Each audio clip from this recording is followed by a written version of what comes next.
Because I was talking to the audience, right?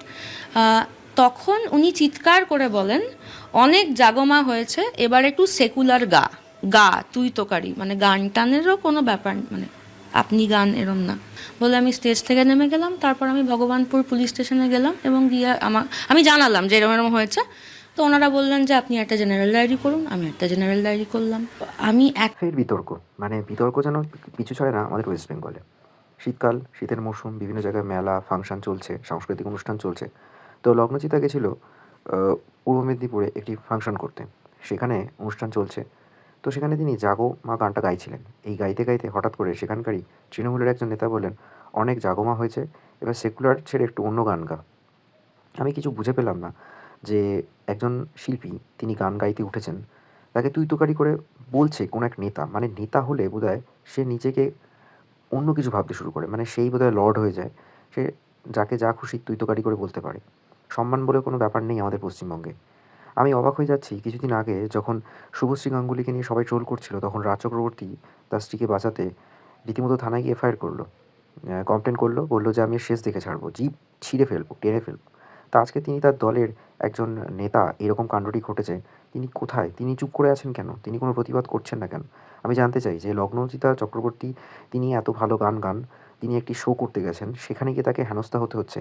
তারই দলের একজন নেতা এরকম কাজটা করছে, অথচ রাজ চক্রবর্তী সেখানে চুপ কেন? ভাই, একদম মেনে নেব না যে আমার স্টেটে, আমার দেশে, আমার স্টেজে উঠে কেউ, ছেলে মেয়ে বুড়ো বাচ্চা, যে কোনো ধর্ম, যে কোনো পলিটিক্যাল পার্টি, আমি কাউকে অধিকার দিইনি আমাকে স্টেজে উঠে মারার। এই কাণ্ডটা নিয়েও কিন্তু প্রচুর রাজনীতির জল গড়িয়েছে। টিএমসি, বিজেপি নিজেদের মধ্যে খেয়ে খেয়ে করেছে, কাদা ছোড়াছুড়ি করেছে। কিন্তু ঘটনা হচ্ছে যে একজন শিল্পী যখন স্টেজে যায়, গান গাইছে, আমরা দর্শকরা তাকে হয়তো বলতে পারি, রিকোয়েস্ট করতে পারি, ছোটো চিট করে বলতে পারি, ম্যাডাম আপনি এই গানটা গান, ওই গানটা গান। কিন্তু তাই বলে তুই তো করে বলবে কেন? লগ্নজিতা এর আগেও যখন মানে আরজিকরের কাণ্ডটি ঘটেছিল, তখনও কিন্তু রাস্তায় নেমে প্রতিবাদ করেছিল। কিন্তু তখনও দেখিনি যে সেই একজন ডাক্তার ধর্ষিত হওয়ার পর তার কর্মস্থলে যেভাবে এই কাণ্ডটা গোটা দেশ পৃথিবীতে হইচই ফেলেছিল, সে সময় দেখিনি রাজ চক্রবর্তী প্রতিবাদ করতে। অথচ মেসি কাণ্ডে যখন তার স্ত্রীকে নিয়ে রোল করালো, তিনি অনেক কথা বললেন, ঠিকই মানছি। তার দলের একজন নেতা যে এইভাবে হুমকি দিচ্ছে, কী গান গাইতে হবে সেটা তিনি ঠিক করে দিচ্ছেন। এরপর তিনি থানায় গেলেন লগ্নজিতা, এবং একটা জিডি করে এসেছেন। এবং এটা নিয়ে কেউ কেউ বলছে যে লগ্নজিতাকে প্রাণে মারার হুমকি পর্যন্ত দেওয়া হচ্ছে।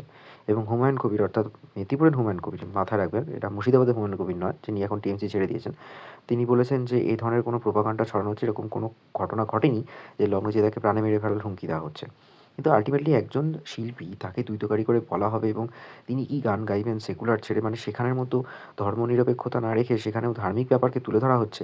এগুলো ঠিক না। মানে আমি কোথায় কী গান গাইতে যাব সেটা যদি শিল্পীকে বলে দেওয়া হয়, তাহলে তার শিল্প সত্তাকে আঘাত করা হচ্ছে, এটা আমার মনে হয়। তো পশ্চিমবঙ্গের সিচুয়েশনটা কিন্তু ক্রমশই পলিটিক্যালি বায়াসড কন্ডিশনে এমন চলে যাচ্ছে, নেতারা যা বলবে সেটাই বোধহয় সবাইকে মেনে চলতে হবে। এভাবে চলতে থাকলে কিন্তু পশ্চিমবঙ্গের শিল্প সত্তা, মানে শুধুমাত্র শিল্প বলতে শৈল্পিক ভাবনা চিন্তা শুধু নয়, সেখানকার কর্মকাণ্ড সব কিছুই তো জলাঞ্জলিতে চলে গেছে।